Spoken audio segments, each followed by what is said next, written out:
Abanyeshuri basenye ishuri ryanze kubereka umukino wa Arsenal ndetse na Man City. Ishuri rya Little Boy High School ryo mu karere ka Kericho muri Kenya ryafunzwe by'agateganyo nyuma y'imyigaragambyo y'abanyeshuri yabaye ku cyumweru nijoro. Iyo myigaragambyo yaje rero kugera aho abanyeshuri batwika ibyumba by'amacumbi ndetse n'abanyeshuri ibintu bifite agaciro ka miliyoni nyinshi z'amashiringi birangirika. Makuru dukesha tuko.co.ki avuga ko rero ngo ibi byangirijwe ku kibazo rero ngo cyoroheje. Ubuyobozi rero bw'ishuri bwangiye abanyeshuri kureba umukino wa shampiyona y'Ubwongereza izwi nka English Premier League wahuzaga Arsenal ndetse na Manchester City. Uyu mukino rero wari utegerejwe cyane, warangiye amakipe yombi anganyije igitego kimwe kuri kimwe. Nyuma rero yo kwangirwa abanyeshuri batangiye kugaragaza kababaro, ibintu rero byahindutse imvururu zikomeye. Abigaragambya rero batwitse ibyumba, basenya ibikoresho ndetse babanza gucomokora amashanyarazi yose kugira ngo inzego z'umutekano zibure uko zibigenza. Hanyuma rero iki si cyo gihe cya mbere Lionston Boy ijya mu bibazo nk'ibi. Mu kwezi kwa Nyakanga uyu mwaka naho habaye imyigaragambyo, ubwo rero abanyeshuri bavugaga ko ngo ibiryo bahawe ngo byari bitateguwe neza, biteza nabwo imvururu muri rusange muri iki kigo. Byatumye rero ibintu bigenda nabi cyane. Hanyuma rero senateri wa Kericho Ayelone Sheluyokte yamaganye ibi bikorwa rero avuga ko ngo bitumvikana kandi ngo birangiza bimwe rero kuko abanyeshuri bari hafi gukora n'ubundi ibizamini bya leta. Aravuga ati birababaje cyane kubona ishuri rifatwa nk'indashyikirwa mu myigire ryononekaye ku buryo nk'ubu ngubu. Ibi bishobora rero guhungabanya cyane imyiteguro y'abanyeshuri n'ubundi bari mu myaka isoza. Bityo rero ibyo bintu byateye imvururu cyane. Tshisekedi rero yakwepye abo muri Sadeke, yambuye amafaranga cyangwa se yambuye abasirikare n'ubundi bo muri Samedias igihe bazaga kuharwanira. Umuryango w'ubukungu w'ibihugu byo mu majyepfo ya Afrika Sadek uri kwishyuza Repubulika Iharanira Demokarasi ya Kongo za miliyoni z'amadolari yemereye ingabo zawo zari zoherejwe rero kurwana intambara kiriya gihugu cyari kiri kurwanamo n'umutwe wa M23.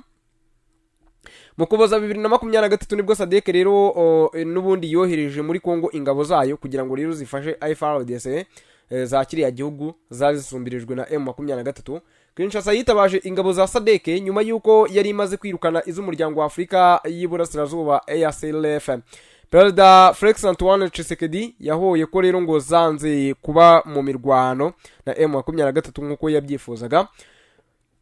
Muri Mata uyu mwaka nibwo Sadek yatangiye gucyura ingabo zo mu bihugu bya Afrika y'Epfo, Malawi ndetse na Tanzania zarwanaga ku ruhande rwa leta ya Kongo. Nyuma rero yo gutsindirwa mu mirwano yasize muri Mutarama uyu mwaka, M23 yigaruriye umujyi wa Goma. Izi ngabo rero cyakora zatashye leta ya Kongo itazihaye amafaranga yari yarimiye kuzatanga mu butumwa rero bwazo bwari bwariswe Samedias. Ikibazo cy'aya mafaranga rero cyaganiriweho mu nama ya 45 y'abakuru b'ibihugu bya Sadek yabereye Antananarivo muri Madagascar mu kwezi gushize. Ibyo rero byagaragaye nabi kwiri, ntago bigeze bishyura. Hanyuma rero mu yandi makuru ari kuvugwa mu karere nuko uwo bita Perezida Ruto yagaragaye mu mihanda ya New York yerekeza ku cyicaro cya Loni. Perezida William Samoei Ruto wa Kenya kuri iki cyumweru yagaragaye mu mihanda ya New York agenda rero n'amaguru yerekeza ku cyicaro cy'umuryango w'Abibumbye aho rero yitabiriye inama ya karindwi ya komite y'abakuru b'ibihugu na guverinoma 10 izwi nka C10 ku ivugurura ry'akanama gashinzwe umutekano ka Loni. Perezida Ruto rero yavuze ko ngo guheza Afrika mu kanama gashinzwe umutekano k'umuryango w'Abibumbye ngo bitemewe kandi udashobora kubona impamvu ibishyigikira. Aravuga ati tugomba gukosora uko ako karengane k'amateka kugira ngo tugire UN ibereye intego. Hanyuma rero muri rusange ni mu ijambo n'ubundi yagejeje ku nama ya karindwi ya komite y'abakuru b'ibihugu na guverinoma 10 ku ivugurura ry'akanama gashinzwe umutekano ku isi yayobowe na Sierra Leone mu gihe cy'inteko rusange y'umuryango w'Abibumbye ya 80. Yakomeje avuga ko ngo abayobozi b'Abanyafrika rero bagomba kongera ijwi rya Afrika ku mboga zose, guhuriza hamwe inyuma yo guhagararirwa neza ndetse no kurengera umwanya uhuriweho na Afrika. Yavuze ko Kenya rero ngo izabishyigikira byimazeyo n'ubundi muri rusange.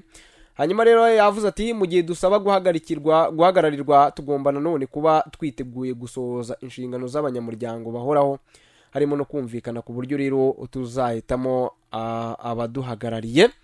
ibyo ngibyo rero nibyo yagiye agarukaho muri rusange. Bikaba rero ari ibintu bikomeje kugarukaho hanze ahangaha mu makuru n'ubundi ari kugenda avugwa mu karere. Hanyuma rero hari abandi bantu bakomeje kwibaza ngo n'ubuteka mutwe cyangwa n'ugushaka hiti. Dr Nsabimana arimo kwishyuzwa miliyoni 400 n'umugore ngo yabenze. Uyu mugore rero yazengurutse ku mbuga nkoranyambaga zose ndetse muri iyi minsi urubanza rwe ruri mu rukiko. Ejo bundi rero ngire nyandi kureba ku mbuga nkoranyambaga mbone muganga Chantal ugomba kuba nawe waramubonye. Ni wa mugore rero uri kugenda agarukaho cyane na benshi kubera ikirego yajyanye mu nkiko. Ikirego cyewe rero cyagize uburemere kubera imiterere yacyo nyirizina, kuko rero gishingiye ku kuba yarakunze umugabo agatekereza ko ngazamugira umugore bikarangira n'ubundi amaso aheze mu kirere. Ikindi gituma rero iki kirego kigira uburemere n'uwo mugabo ushinjwa ni Dr Nsabimana Ernest wahoze ari minisitiri w'ibikorwa remezo. Uyu mugabo yayoboye urwego ngenzuramikorere rura, ayobora umujyi wa Kigali ndetse n'ahandi. Izi nshingano rero zatumye aba umugabo yubashywe cyane mu Rwanda, cyane ko ari n'umuhanga waminuje kugera mu mpamyabushobozi y'ikirenga. By'inkuru rero nagaru urwenya ni ikirego ubwo kiri mu rukiko rw'ibanze rwa Nyarugenge, kuko itariki ya 16 Nzeri 2025 urubanza rwarabaye. Birumvikana rero ntabwo tugiye gushinja amakosa intego zo gufata uruhande, ahubwo ni ugusasa inzobe. Tugiye kuganira rero kuri iki kirego gifite umwihariko. Ikirego rero gishobora gusiga izina Dr Nsabimana ryambaye urubwa, ndetse kikaba gishobora no guhindura imibanire y'urungano rukiri mu bihe by'urukundo. Ibyo kubeshywa rero kuzagirwa umugore kugeza ubwo bigezwa mu nkiko ni ibintu bidasanzwe mu Rwanda. Sinzi ko hari benshi rero bajya gutanga iki kirego cyangwa se ikirego nka kiriya n'ubundi ntago nzi ko hari aho wagisanga ku isi cyane. Ku mbuga nkoranyambaga rero bamwe baratebyaga bakavuga ngo ariko kubengwa ni ibisanzwe, cyane ko abateretana badasinya amasezerano yo kubana. Gusa kuri muganga Chantal byamubayeho rero yabifashe nk'akaga kadasanzwe, ndetse na nyuma y'iyi myaka yose, dore ko yemeza ko ngo bombi bakundanye ahagana muri 2006 kugeza muri 2009, ku buryo rero ubu ari gutitiriza ashaka ubutabera. Hanyuma rero ikibazwa na benshi ni ukumenya impamvu ahubwo uyu mugore abyukije iki kirego maginga ya muganga Chantal ni muntu ki. Ikirego gishobora kugira izihe ngaruka rero muri society nyarwanda. Kugira ngo rero ibyo ngibyo bisobanukirwe, dukurikira inkuru ya muganga Chantal ubutuye mu karere ka Nyarugenge mu murenge wa Nyamirambo mu kagari ka Rugarama mu mudugudu wa Kiberinka na Dr Nsabimana. Yahereye rero ibutare bw'uyu mugabo waminuje mu bijyanye na civil engineering mu yahoze ari kaminuza nkuru y'u Rwanda. Muri iki kirego rero muganga agaragaza ko ngo yamenyanye na Dr Nsabimana muri 2006 ndetse ngo abana nawe nk'umugore n'umugabo n'ubundi barabanye bageza muri 2009, ariko babana mu buryo butemewe n'amategeko. Icyo gihe cyose rero ngo yari yaramwijeje ko azamugira umugore. Hashingiwe rero ku by'uyu mugore yavugiye mu itangazamakuru, muganga agaragaza ko benshi ko yabanje gutandukana na Dr Nsabimana, nyuma rero bakongera guhurira i Kigali, nabwo rero bongera kugirana umubano mwiza. Cyakora rero uyu mugabo ngo aza kwishakira undi mugore. Icyemezo cya Dr Nsabimana rero ngo cyagize ingaruka zikomeye kuri uyu mugore, ku buryo rero ngo byamuteye ahubwo n'uburwayi bw'agahinda gakabije n'ubundi rero bitandukanye, n'ubundi burwayi butandukanye n'ubundi asobanura hirya no hino mu itangazamakuru. Aravuga ati ibi byose rero bikwiye indishyi ndetse n'agaciro kayo kakaba miliyoni 400, barimo ikiguzi cyo kwivuza, ikurikirana rubanza, umwunganizi ndetse n'ibindi. Ubwo ni wa mwunganizi nyine mu mategeko n'ubundi buri kuburanira umuntu.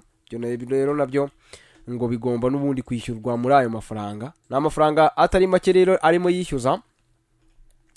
Ku ruhande rwa Dr Nsabimana wagaragaza ko rero uretse ibyo byo kuba baramenyanye ngo bisanzwe na muganga muri 2006 nibwo bamenyanye nyine, ubwo yarimo kwiga mu yahoze ari kaminuza nkuru y'u Rwanda. Nta rukundo urwari rwo rwose bigeze bagirana.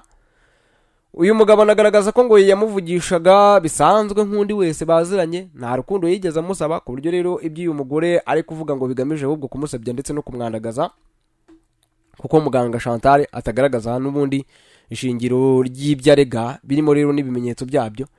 Ikindi kiri muri iyi dosiye rero kidasanzwe nuko Dr Nsabimana atigeze amenya iwabo wa muganga, ndetse n'uyu mugore burya ngo ntiyigeze anagira iwabo w'uyu mugabo.